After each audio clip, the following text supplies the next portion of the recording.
We are going to start with a new chapter, civics chapter. We have already completed 2 history chapters. Okay, and now we will be starting the civics chapter, that is our constitution. Okay, as you know, the Constitution of India came into effect on 26th January 1950. And that time only India became sovereign democratic republic. So when India became sovereign democratic republic, 26th January 1950, when our constitution came into effect. Now the question arises, what is constitution? Okay, so it is a comprehensive document containing the set of rules. Okay, document containing a set of rules according to which the government of a country runs. Then it regulates the position and power of the 3 organs of the government. And which are the 3 organs? Legislative, the executive, and the judiciary. So it regulates the power and position and powers of the 3 organs of the government. States how they are interrelated, means these 3 organs of the government, how they are interrelated. Then it assumes special importance. Okay, now what is that? It's moderate relation between the government and the governed. Then it also protects the interest of the citizen by restraining the government from taking arbitrary decisions. So here, these are the things which are mentioned in our constitution. So constitution is a comprehensive document which contains the set of rules according to which the government of the country runs. Okay, so what are the set of rules? It regulates power and position of the 3 organs of the government. It states how they are interrelated, assumes special importance as its moderate relation between government and the governed. Okay, now the next which we have to remember, the principles of the constitution distinguish as a constitutional or democratic government from an absolute monarchy or a dictatorship. So what type of government our constitution explains?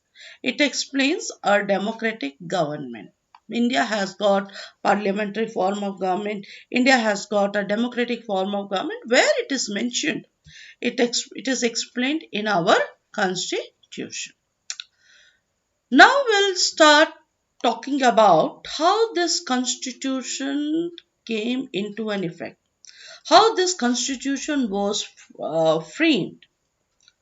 Okay, so when we have studied about the freedom movement of India, 1946, the cabinet mission arrived in India. Okay, that is before independence. So 1946, the cabinet mission arrived in India and they put forward a set of proposals to meet the demands of the freedom fighters. Now, one of these proposals was setting up of the Constituent Assembly. Now, why Constituent Assembly? Constituent Assembly was going to frame the Constitution of India, and the members were to be elected indirectly by the Provincial Legislative Assembly, that is lower house. So who will elect? People only, but they will be elected indirectly. Okay, and by whom? By the Provincial Legislative Assembly. Members of the Constituent Assembly will be elected. Okay, now election to the Provincial Assembly were held in July 1946. Then in this Constituent Assembly, we had the princely states representatives also, and these princely states representatives were nominated by the rulers of these states. Now finally, the Constituent Assembly of undivided India consisted 385 members. Out of 385 members, 292 were elected and 93 members were nominated by the princely states. Right? And then we see the Constitution of India was framed by the Constituent Assembly. Finally, means our Constitution was framed. Okay. By whom? By the Constituent Assembly. The Constituent Assembly framed the Constitution of India. Now next we will be doing formation of the Constituent Assembly. How the Constituent Assembly was formed. The first sitting of the Constituent Assembly was held on December 9, 1946. Okay, the first sitting of the Constituent Assembly was held on December 9, 1946, and it was held at present Central Hall of the Parliament and was presided over by Dr. Sachidanand Sinha, the oldest sitting member of the Constituent Assembly. On December 11, 1946, Dr. Rajendra Prasad was elected President of the Constituent Assembly. Okay, so here he was the elected President of the Constituent Assembly. Now, you see the Muslim League, they boycotted the Constituent Assembly.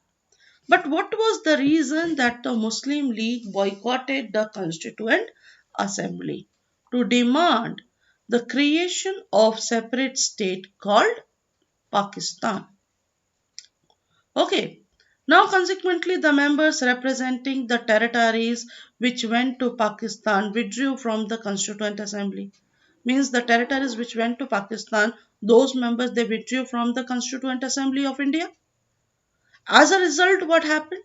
The membership of the Constituent Assembly of India, it was reduced to 299 against the original number 385.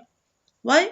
Because the territories which went to Pakistan, these members they withdrew from the Constituent Assembly of India. Now how many members? 299. Of these, 284 were actually present on November 26, 1949. So November 26, 1949, what is the importance? What is the importance of now? Appended their signature to the Constituent Assembly. Means here finally the Constitution was passed on November 26, 1949. And Dr. Rajendra Prasad, he continued to be the President of the Constituent Assembly. Now, between December 9, 1946 and August 14, 1947, the Constituent Assembly held 5 sessions. How many sessions? 5 sessions. So, in today's class, I explained to you about when the Constitution came into force, 26 January 1950, India became a sovereign democratic republic. Then I explained to you about the meaning of Constitution. It is a comprehensive document containing the set of rules according to which the government of the country runs. Then what does it explains? Regulates power and position of the 3 organs of the government, states how they are interrelated, assumes special importance as its moderate relation between the government and the governed, protects the interest of the citizen by restraining the government from taking arbitrary decisions. Then enactment, the Constituent Assembly, the proposal was put forward by the British government in the Cabinet Mission, which came in 1946. And the members were elected indirectly by the Provincial Legislative Assembly, and some members were nominated by the rulers of the princely states. But then at present, when undivided India, we had 385 members, which reduced to 280, 299. But actually, how many members attended? 2 1884. And finally, our constitution was framed on 26 November 1949. Muslim League boycotted because they wanted a separate nation, Pakistan. Okay, so please learn so much. Thank you.